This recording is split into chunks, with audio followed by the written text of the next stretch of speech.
हाय नमस्कार। स्वागत करता हूं सभी का आपके अपने यूट्यूब चैनल टीचिंग अड्डा 2.0 पर। चलिए आज और एक नई क्लास के साथ उपलब्ध हैं। आज भी 15 क्वेश्चन का सेशन आपके सामने आएगा। अगर अच्छा लगेगा लाइक करिएगा, कमेंट करिएगा, सब्सक्राइब कर लीजिएगा अगर आप नए होंगे चैनल पे। तो पहला क्वेश्चन आपके स्क्रीन पे आ रहा है।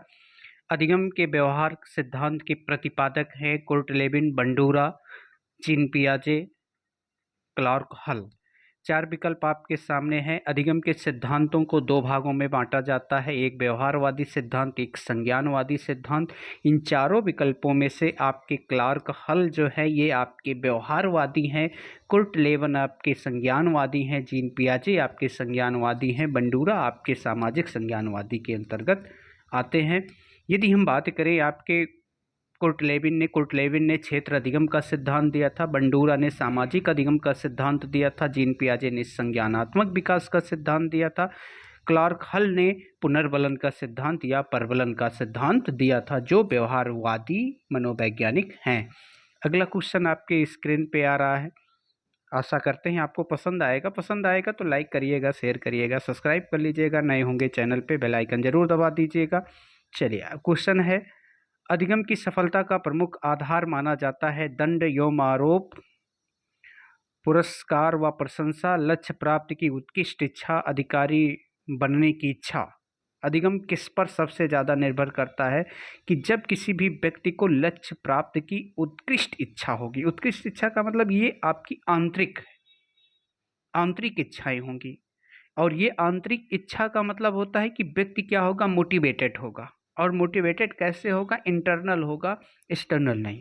क्योंकि सबसे ज़्यादा अगर सकारात्मक या पॉजिटिव मोटिवेशन की बात करें तो आपकी इंटरनल होती है, अर्थात आंतरिक अभिप्रेरणा होती है। जब व्यक्ति की उत्कृष्ट इच्छा होती है किसी चीज़ को पाने की, चाहने की या प्राप्त करने की, तो ये विकल्प आपका सही होता है। अगला क्वेश्चन, बालक शरीर के अंगों के संचालन करना सीखता है, किस प्रकार के अधिगम का माध्यम है? गत्यात्मक, समस्या समाधान, शाब्दिक, उन्नतोत्तर। याद रखना इसमें बात की जा रही है कि अधिगम के जो प्रकार हैं उसमें यदि कोई व्यक्ति, कोई बालक जो शरीर के अंगों को क्या करता है, बिल्कुल एक्टिव करता है, तो वो क्या कहलाएगी, गत्यात्मक अधिगम के अंतर्गत आएगा। गत्यात्मक अधिगम से ही जोड़कर हम, अब कभी आपने पढ़ा होगा तो एक टॉपिक आता है मोटर स्किल, गामक क्रिया जिसे कहते हैं। मोटर स्किल 2 प्रकार की होती है, एक ग्रॉस होती है, एक फाइन मोटर स्किल। और मोटर स्किल का संबंध आपके किससे, शारीरिक संरचना से होता है, शारीरिक संचलन से होता है। संरचना से नहीं, याद रखना, संचलन अर्थात गति से होता है, मूवमेंट से होता है। बच्चे में जब किसी अंग के मूवमेंट के साथ किसी चीज को सीखता है तो गत्यात्मक अधिगम के अंतर्गत आता है। चलिए, एक लड़का है विष्णु को पढ़ाई करते समय नींद भगाने के लिए चाय पीता है, परंतु चाय पीकर गहरी नींद में सो जाता है। यह अधिगम का स्थानांतरण है। पार्श्विक, शून्य, नकारात्मक, सकारात्मक। 4 विकल्प आपके सामने हैं, तो ये किस प्रकार के स्थानांतरण के अंतर्गत आएगा?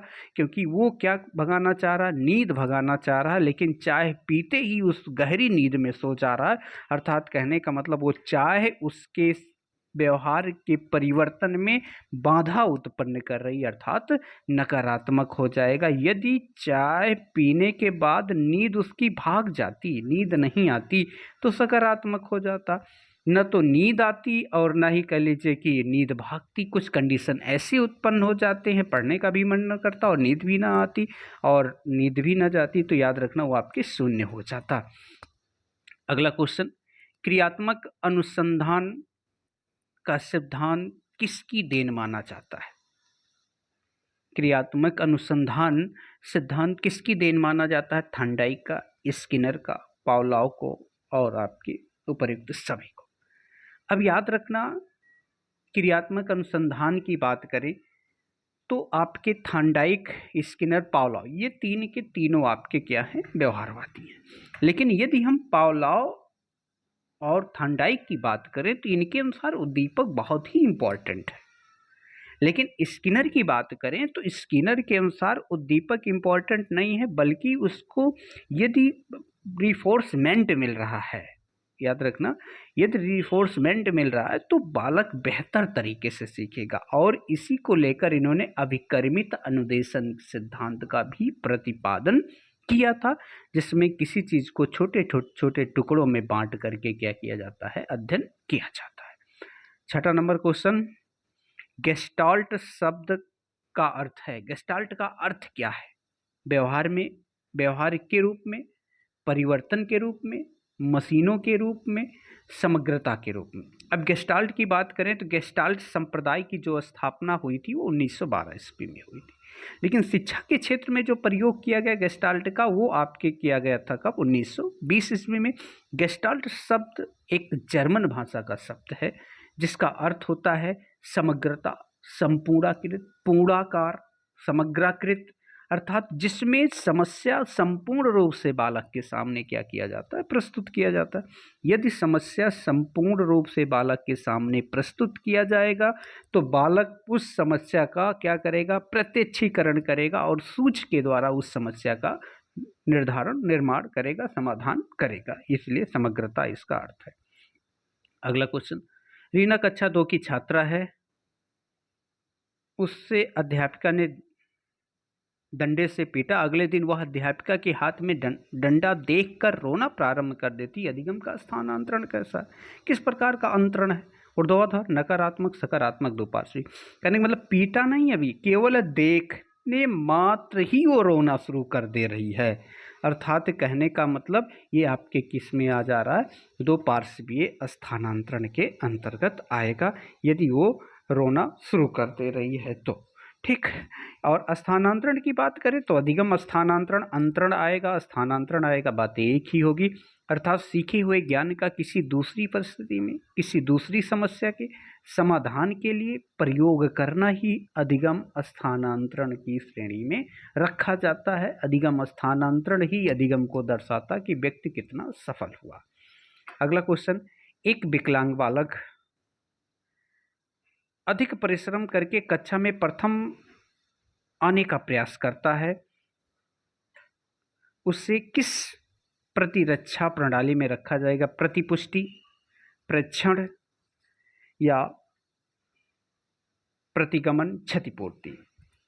प्रेक्षण का मतलब होता है किसी चीज पे आरोप, नाचे नावे अग्नि टेढ़, ये आपका प्रेक्षण होता है। प्रतिगमन का मतलब होता है कि भूतकाल में वापस लौट जाना। और क्षतिपूर्ति का मतलब होता है किसी चीज की कमी हो और उस कमी को पूरा करने के लिए आप कोई अतिरिक्त कार्य करना शुरू कर दीजिए। जैसे मैंने एग्जाम्पल दिया था कि यदि किसी लड़की की हाइट कम है तो लड़की हाई हील सैंडल पहनकर अपनी हाइट को बढ़ा रही है, अर्थात वो अपनी उस कमी को क्या करना, पूरा करना चाहती है। इसीलिए इसे कहा जाता है क्या, क्षतिपूर्ति कहा जाता है। अगला क्वेश्चन है आपके सामने, बुरी आदतों को छुड़ाने तथा अच्छी आदतों का निर्माण करने के लिए अधिगम का कौन सा सिद्धांत उपयोगी है? समीपता का सिद्धांत, उद्दीपन परिवर्तन का सिद्धांत, क्रिया प्रसूत अनुबंधन का सिद्धांत, अनुकूलित अनुक्रिया का सिद्धांत। तो ये विकल्प आपके सामने है, बताइएगा कौन सा विकल्प सही है। तो याद रखना अनुकूलित अनुक्रिया सिद्धांत, जिसे पावलोव ने दिया था।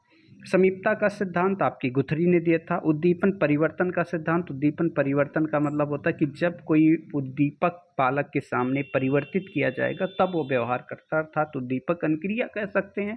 तो आपके थर्नडाइक ने दिया था। क्रिया प्रसूत अनुबंधन की बात की थी तो आपके स्किनर ने की थी। पावलोव अनुकूलित अनुक्रिया, या इन्होंने जो है उद्दीपक अनुक्रिया का सिद्धांत, उद्दीपक अनुबंधन का सिद्धांत, या कह लीजिए कि अनुक्रिया उद्दीपक अनुक्रिया के बारे में भी जिक्र आपके पावलोव ने किया था। अगला क्वेश्चन, चंचल प्राय जल्दी उठने के लिए सुबह 4 बजे का अलार्म भरती है और अलार्म बजने पर वह उठ जाती है। 3-4 दिन बाद वह अलार्म बजने से पहले ही उसकी नींद खुल जाती है। या अधिगम का कौन सा सिद्धांत है? उद्दीपक अनुक्रिया, शास्त्रीय अनुबंधन, व्यवस्थित अधिगम, अंतर्दृष्टि। अर्थात यहाँ पे क्या हुआ है, अनुबंधन हुआ है। किसके बीच? याद रखना उसका अलार्म बजना ये क्या है, एक स्वाभाविक उद्दीपक है, लेकिन अलार्म बजने से पहले ही उठ जाना ये स्वाभाविक है कि जैसे उसमें क्या कर लिया है कि अभी एक कन्फर्म हो गया कि टाइम के साथ उसने अपना अनुबंधन कर लिया है, अर्थात एक अस्वाभाविक उद्दीपक, क्योंकि स्वाभाविक उद्दीपक अलार्म है, अस्वाभाविक उद्दीपक टाइम है। अगर अलार्म नहीं बजता है तब भी वो उठ जा रही है तो इसका मतलब उसका अस्वाभाविक उद्दीपक और स्वाभाविक अनुक्रिया के मध्य क्या हो रहा है, बंधन बन रहा है, अनुबंधन बन रहा है। इसलिए पावलोव महोदय यहाँ पे क्या होंगे, सही होंगे। इमली का नाम लेते ही मुंह में पानी आ जाने के कारण को निम्नलिखित में से किस सिद्धांत से जानेंगे? समग्रता का सिद्धांत, उद्दीपक प्रतिक्रिया का सिद्धांत, संबंध प्रतिक्रिया का सिद्धांत, सक्रिय अनुबंधन का सिद्धांत।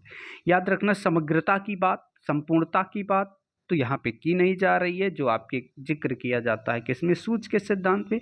उद्दीपक प्रतिक्रिया, यदि इमली नाम मात्र से मुंह में पानी आ जा रहा है, इमली को देखने से पानी आ जा रहा है, अर्थात एक उद्दीपक आपके सामने चाहे शाब्दिक रूप में प्रस्तुत किया जा रहा है या प्रत्यक्ष रूप में प्रस्तुत किया जा रहा है, लेकिन उसके प्रति आप क्या कर रहे हैं, क्रिया कर रहे हैं। जब किसी उद्दीपक के प्रति की जाने वाली क्रिया तो क्या कहलाती है, प्रतिक्रिया।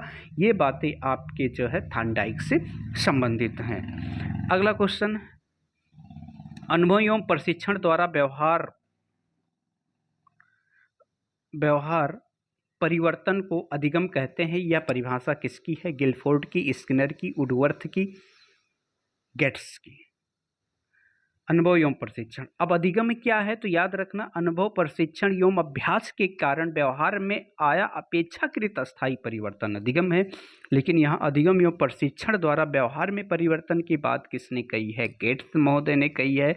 अगर हम बात करें आपके कि अधिगम में जो है व्यवहार के कारण व्यवहार में परिवर्तन आता है, तो ये गिलफोर्ड का है। अर्थात यदि कोई आपके गाल पे एक चाठा मारे तो आप खींचकर उसके गाल पे एक चाठा मारेंगे, इसका मतलब आपने क्या किया, प्रतिक्रिया किया। वो क्या कहलाएगा, गिलफोर्ड के अनुसार अधिगम कहलाएगा।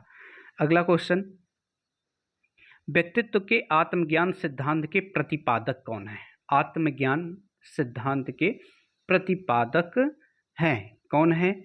Seldon, Goldstein, Maslow, Erich Fromm. तो याद रखना, आत्मज्ञान सिद्धांत अर्थात जिसे कहा जाता है आवश्यकता या अपने ज्ञान की बात, जिस चीज़ को आपकी नीड होगी।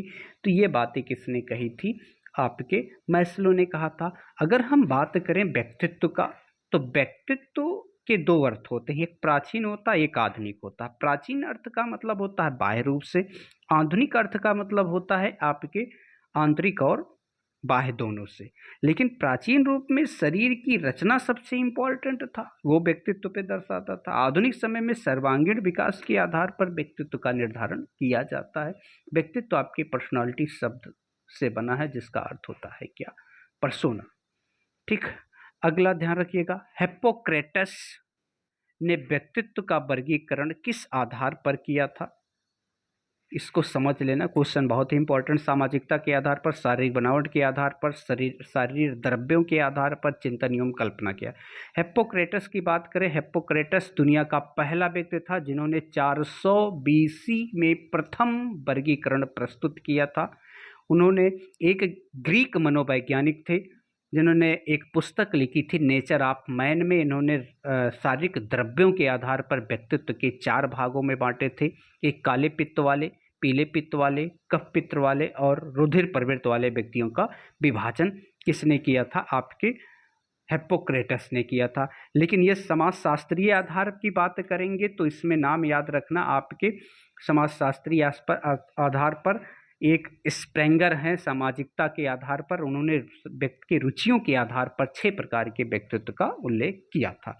अगली बात करते हैं, अगला क्वेश्चन, अंतिम क्वेश्चन आपके स्क्रीन पर आ रहा है। टर्मन ने किस आधार पर व्यक्तित्व का वर्गीकरण किया? टर्मन ने किस आधार पर व्यक्तित्व का वर्गीकरण किया? सामाजिकता के आधार पर, बुद्धि के आधार पर, शारीरिक बनावट के आधार पर, चिंतनशीलता, विचारशीलता के आधार पर। तो याद रखना, विचारशीलता के आधार पर आपके थॉर्नडाइक ने किया था, शारीरिक बनावट के आधार पर क्रिस्मर ने किया था, सामाजिकता के आधार पर आपके स्प्रेंगर ने किया था, तो बुद्धिलब्धि के आधार पर किसने किया था, आपके टर्मन ने। टर्मन पहले व्यक्ति थे जिन्होंने बुद्धिलब्धि शब्द का विचार प्रस्तुत किया था। टर्मन वो पहले व्यक्ति थे जिन्होंने जो है एक संशोधित बुद्धि लब्धि का सूत्र 1916 में दिया था। बुद्धि लब्धि बराबर मानसिक आय बटे वास्तविक आय गुणे 100, ये सूत्र टर्मन के द्वारा दिया गया था। आज का ये सेशन आपको कैसा लगा? अगर अच्छा लग रहा है, आपको क्लासेज अच्छी लग रही हैं, तो आप सब्सक्राइब कर लीजिए। नए हैं तो आप अपने यूट्यूब चैनल, आपका अपना यूट्यूब चैनल है, इसे सब्सक्राइब कर लीजिएगा। बगल में बेल आइकन दी होगी, बेल आइकन ज़रूर प्रेस कर दीजिएगा। ऑल पे क्लिक कर दीजिएगा ताकि नोटिफिकेशन आप सभी को पहले मिल सके। अगर अच्छा लग रहा है तो शेयर कर दीजिएगा। शेयर अगर आपको लग रहा है कि कुछ चीज़ें आपके लिए बेहतर हैं और भी बेहतर होनी चाहिए तो कमेंट बॉक्स में कमेंट करके ज़रूर बताइएगा। और यदि अच्छा लग रहा है तो लाइक का बटन है, लाइक भी दबा दीजिएगा।